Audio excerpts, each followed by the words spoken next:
Assalamualaikum warahmatullahi wabarakatuh. Kami dari kelas Ekonomi Syariah 4E kelompok 10 Fikih Muamalah Kontemporer dengan bab akad soft.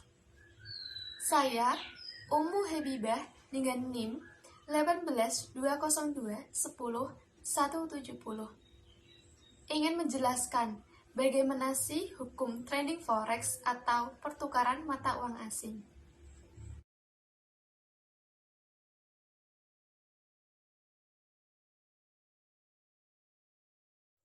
Hukumnya tergantung pada berbagai kondisi. Kalau menukar uang antara mata uang satu dengan mata uang lainnya, pada dasarnya sebenarnya diperbolehkan dan tidak menjadi masalah. Apalagi memang ada kebutuhannya. Misalnya saja, jika kita ingin pergi ke luar negeri, di mana di sana mata uangnya berbeda dengan mata uang kita. Contohnya saja begini, jika kita ingin pergi haji atau umroh, tentu saja tidak bisa berbelanja dengan mata uang rupiah begitu saja. Kita tetap saja membutuhkan biar bagaimanapun mata uang real atau mata uang utama Arab Saudi. Begitu pula dengan negara lain, dengan mata uang negara masing-masing. Dan mau tidak mau kita harus menukar mata uang rupiah dengan mata uang negara asing yang kita kunjungi.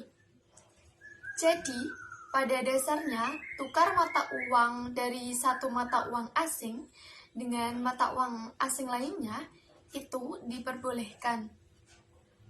Hanya saja ketika sudah dikembangkan menjadi jual beli mata uang asing yang sifatnya adalah melanggar ketentuan syariat, maka itu menjadi berubah hukumnya. Lalu, di mana letak melanggarnya? Tentu saja kita bertanya, di mana sih letak melanggarnya? Biasanya yang terjadi pada trading forex, yaitu trading forex ini adalah jual beli ini dilakukan secara online dan sistem tata cara pembayarannya itu tidak secara kontan dan tidak secara tunai. Biasanya orang-orang membayar DP terlebih dahulu di awal saja untuk menguji, dan kemudian pada akhirnya sesi sore hari atau pada waktu yang telah ditentukan dan ditetapkan, barulah mereka menetapkan harganya. Artinya terjadi hal-hal yang dilanggar, yang dalam hal ini adalah jual belinya secara tidak tunai, tidak kontan, dan tidak ada unsur jahalahnya, sehingga harganya tidak bisa diketahui dari awal. Dan memang itu biasanya dilakukan oleh orang-orang yang sekedar ingin mencari keuntungan sesaat dari jual beli kurs mata uang yang ada. Kesimpulannya, kalau sekedar kita ingin membutuhkan mata uang asing untuk keperluan hidup di luar negeri, berbelanja, atau lain sebagainya, menukar mata uang dari mata uang asing satu dengan mata uang asing lainnya pada dasarnya tidak menjadi masalah.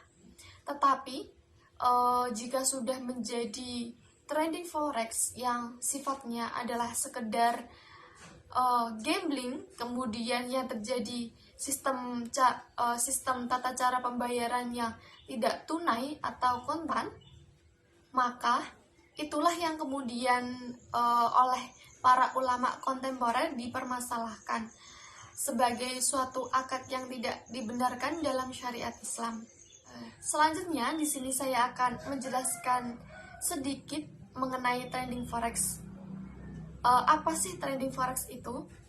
Trading forex merupakan perdagangan mata uang dari berbagai negara yang berbeda dengan tujuan apa? Dengan tujuan untuk mendapatkan keuntungan.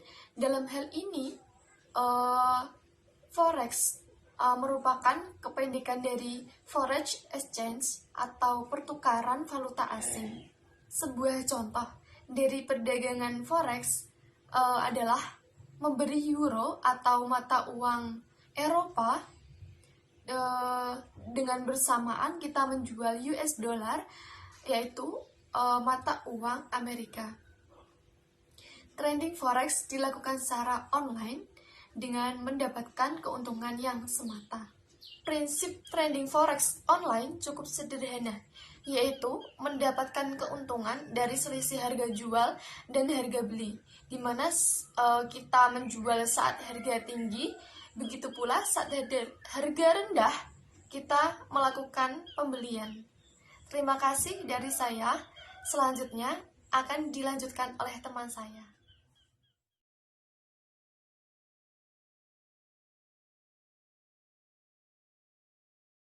Perkenalkan, nama saya Isi Beda Romi, NIM 182021014.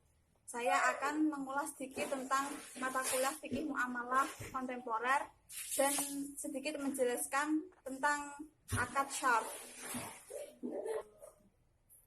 Akad syarf seperti saat ini ada banyak istilah lain di era modern.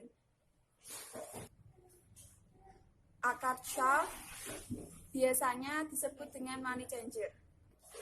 Pertanyaannya, di era modern seperti saat ini, istilah lain dari syarf itu apa dan jelaskan bagiannya. Istilah lain dari syarf atau biasa disebut dengan money changer yaitu kupfa. Kupfa adalah kegiatan usaha penukaran valuta asing. Secara teori, money changer atau disebut dengan kupfa yaitu tempat penukaran atau jual beli mata uang asing. Kupfa terbagi menjadi dua, yaitu satu kupfa bank, dua kupfa bukan bank.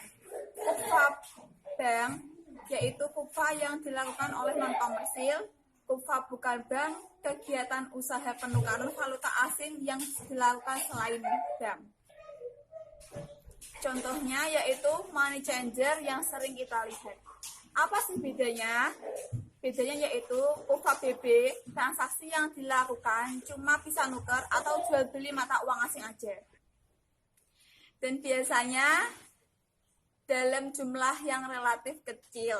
Sedangkan kupfa bank yaitu selain bisa nuker atau jual beli mata uang asing dalam jumlah yang besar, kita juga bisa ngirim atau nerima kiriman uang dari luar negeri. Sekian pertanyaan dan jawaban dari saya. Kurang lebihnya mohon maaf. Wassalamualaikum warahmatullahi wabarakatuh.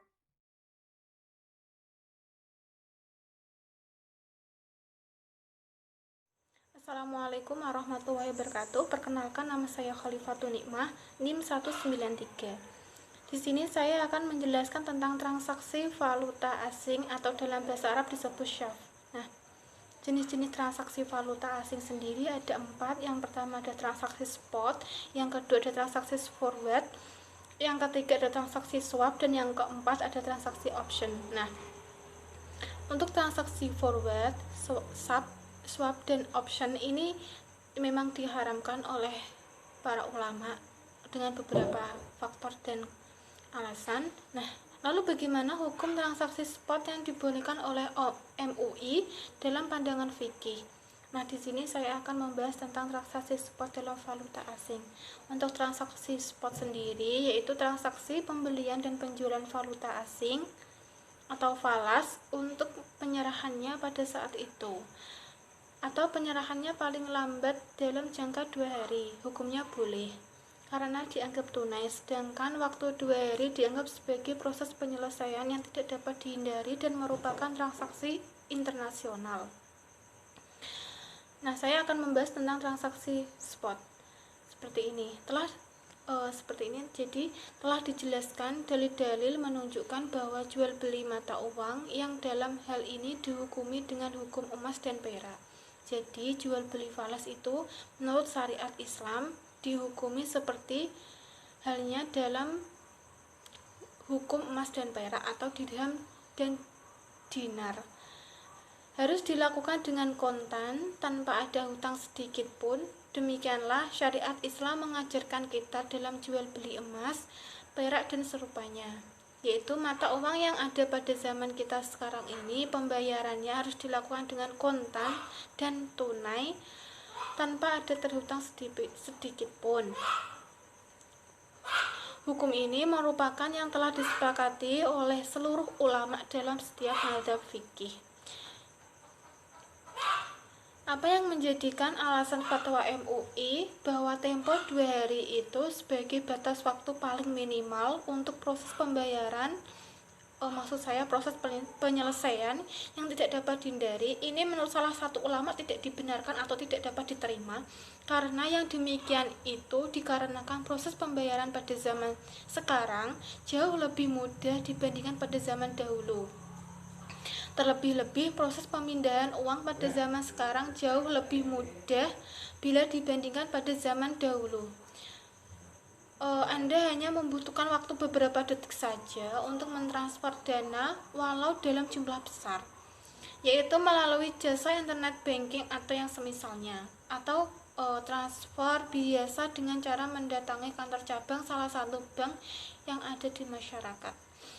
Karena pada transaksi spot ini kan memberikan waktu kelonggaran selama 2 hari.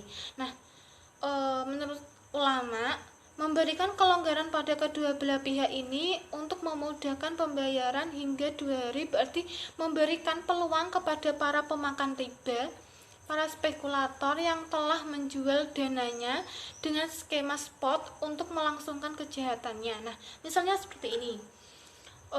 Melalui penjualan dalam skema spot selling sebagaimana yang banyak terjadi pada pasar falas. Contohnya seperti ini ya, seorang broker yang bernama A pada awal pembukaan pasar falas di pagi hari menjual uang dolar Amerika sebesar 10 US dollar. Nah, kepada seorang pedagang falas bernama B dengan harga 100 juta. Dengan demikian, secara teori, setelah akad A memiliki dana 100 juta rupiah, sedangkan B memiliki dana 10.000 dolar. Maaf ya, yang tadi 10 dolar. Akan tetapi pada kenyataannya B hanya mentransfer sebesar 10%, yaitu sebesar 10 juta dari dana yang wajib ia bayarkan ke A. Pada penutupan pasar di sore hari, B berkewajiban menjual kembali uang dolarnya kepada seorang broker dengan kurs yang berlaku pada sore hari. Nah, bila pada sore hari kurs dolar terhadap rupiah melemah sehingga menjadi 1:9.100, maka B ini beruntung. Karena di setiap US dollar 1 US dollar ia mendapatkan keuntungan 100. Dan sebaliknya, jika dolar menguat terhadap rupiah sehingga menjadi 1:1000,100, maka B rugi setiap 1 dolar sebesar 100. Nah, transaksi semacam inilah yang menjadi salah satu penyebab terjadinya gonjang-ganjing pada kurs mata uang oleh karena berbagai negara membatasinya sedemikian rupa, bahkan melarangnya. Jadi, salah satu ulama melarang transaksi spot ini karena dengan adanya jangka waktu 2 hari ini memberikan kelonggaran pada seseorang untuk bertindak kejahatan. Nah, untuk itu syariat Islam telah memberi